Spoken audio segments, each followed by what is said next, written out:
안녕하십니까. 더학원에서 과학을 가르치고 있는 이수일입니다. 주로 통합과학과 물리를 주로 하고 있고요. 그 다음에 상상고를 전문으로 하는데 그동안 민사고라든가 하나고라든가 북일고, 즉 북일고도 최근에 좀 하고 있고 한데 어쨌든 제가 상상고가 전문이기 때문에 오늘 상상고 과학에 대해서 좀 설명을 드리도록 하겠습니다. 모든 과학을 설명해 드리면 좋을 텐데 시간 관계상 대표적인 과목 물리를 예를 들어서 한번 설명을 하면 상상고 과학이 어떤 것이다 라고 한번 예측할 수가 있을 것 같아서 물리를 대표적으로 설명을 드리겠습니다. 1학년 때 배우게 되는 통합과학은 물리, 화학, 생명과학, 지구과학 선생님들이 4분이 들어오셔서 4분이 1년 동안 쭉 끌고 나가서 1년 동안 배우게 됩니다. 근데 이번서부터는 이제 2학년 때 배우게 되는 원과목 물리원, 화학원, 생명과학원, 지구과학원은 한 학기 동안 배우는 집중 이수로 바뀝니다.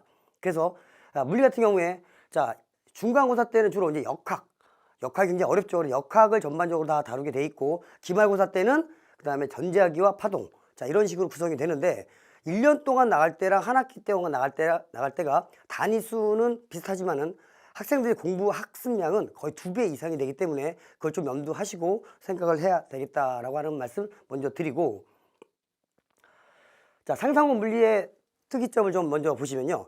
보통 이제 25문제를 보죠. 25문제를 보고 그 다음에 시간 상황에 따라서 40분이나 50분을 볼 텐데 집중 이수를 하다 보니까 50분이 될 확률이 높을 것 같아요. 그리고 문항수 더 늘 수도 있습니다. 집중 이수다 보니까. 그랬을 때 보통 내신 문제는 수능 유형으로 나오게 되는데 수능 기출을 많이 내는 학교도 있고 그 다음에 EBS를 주로 많이 내는 학교도 있는데 상상고 같은 경우에는 전부 다 거의 100%가 EBS 문제입니다.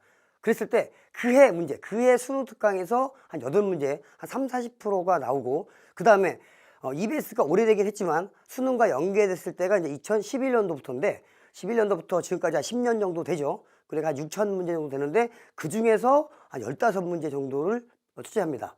그리고 나머지 이제 기본 유형 한 5문제 정도가 출제가 됩니다.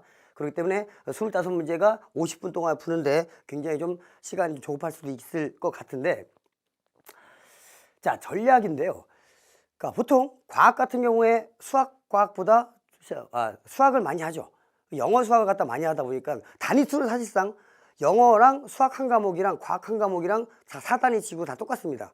그런데 학생들이 공부하는 학습량은 영어 수학에 치중이 되고 수학이 또 이과에서 굉장히 많을 수밖에 없죠. 그러면서 과학을 좀 많이 못합니다. 그래서 제가 과학 선생을 이제 오래 했는데 오래 하면서 생각이 들었던 게 수학만큼 공부를 못하지만 그 짧은 시간에 효과를 내기 위해서 어떻게 해야 되느냐라고 좀 연구를 많이 했을 때 첫 번째가 사실은 철저한 개념 파악과 완벽한 원리 이해. 과학이라고 하는 것은 없는 게 아니라 우리 자연 현상에 있는 것을 그대로 해석해서 구체화시킨 거죠. 그걸 갖다 충분히 이해하고 쉽게 자세히 알 수 있게 이해를 시키고, 그리고 수능 문제 같은 경우에는 물리도 마찬가지고 통합과학도 마찬가지고 생물, 지구학 다 마찬가지입니다. 개념을 원리 흐름을 문제가 굉장히 많이 있습니다. 그렇기 때문에 개념이 철저하게 파악이 되겠다 하는 것이고, 조금 전에 문제 분석을 했죠. 제가 할 수 있는 게 뭘까? 6,000문제를 학생들이 다 풀 수가 없어요. 그 6,000문제 풀 수 없기 때문에 제가 그 문제에 갖다가 필요한 문제들만 다 추려야 되겠죠. 그걸 추려서 학생들한테 짧은 시간에 효과가 높을 수 있는 그런 문제들만 구성해서 일단은 기본이 돼야 되기 때문에 기본 유형과 문제풀이가 돼야 되겠죠. 그 다음에 올해 문제는 그 당해 문제 같은 경우에는 철저하게 분석을 해야 됩니다.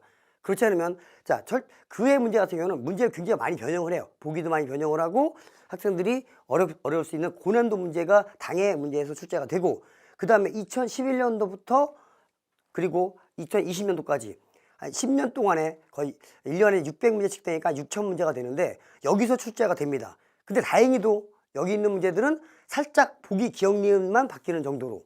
근데 풀어본 것과 풀어보지 않은 것은 무지하게 차이가 있겠죠. 그리고 아까도 얘기했지만 50분 동안에 25문제를 푸는데 상당히 시간이 부족합니다.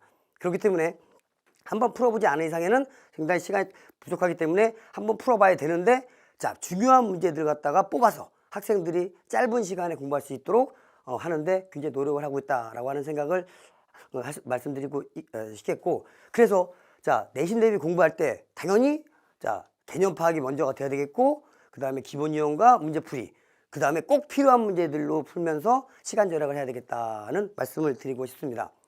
자, 다음에 보면 실제 수능 학교 내신 문제가 수능 특강에서 그대로 나왔죠. 그대로 나왔는데 보기만, 그러니까 그해 수능 특강은 문제를 좀 많이 바꿉니다. 많이 바꿔서 냈기 때문에 자, 그해 EBS 수능 특강은 철저하게 분석을 해야 되겠다 하는 것이고, 그다음에 관연도, 자, 2011년도 거 나옵니다. 2014년도 거 나옵니다.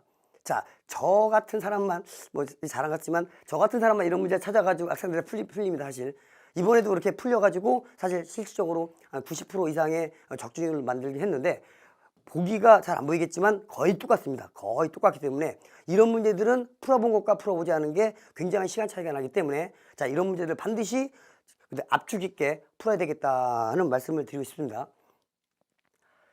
자, 이게 이제 제가 쓰고 있는 교재들인데, 그 예전 관연도 수능 특강 수능 완성 문제를 갖다가 유형별로, 그 다음에 난이도별로 쭉 나열해서 학생들한테 짧은 시간에 많은 효과를 낼 수 있는 그런 교재를 제작하는데 노력하고 있다는 거 말씀드리고 싶고요. 자, 그래서 결론적으로 짧은 시간에 효과를 내서 1등급을 맞는 게 목표가 되겠죠. 자, 중학교 때 뭐 과학을 갖다 많이 선행한 학생들도 많이 있습니다. 상상고 같은 경우에 굉장히 공부 많이 하는 학생들이기 때문에. 하지만 또 직접 처했을 때 그 수준에 맞는 공부를 갖다가 그 수준의 시험에 맞는 공부를 하지 않으면은 시험에서 실패할 수 있겠죠. 그러기에 정확히 그거에 맞는, 지금 제가 말씀드렸던 필요한 문제들만 짧은 시간에 압축적으로 풀 수 있는 그런 강의를 드리면 좋을 것 같다는 생각을 하면서, 상상고 과학 같은 경우에는 그런 유형의 문제를 갖다가 짧은 시간에 풀으면 좀 더 좋겠다 하는 말씀을 드리면서, 자, 이만 마무리하도록 하겠습니다.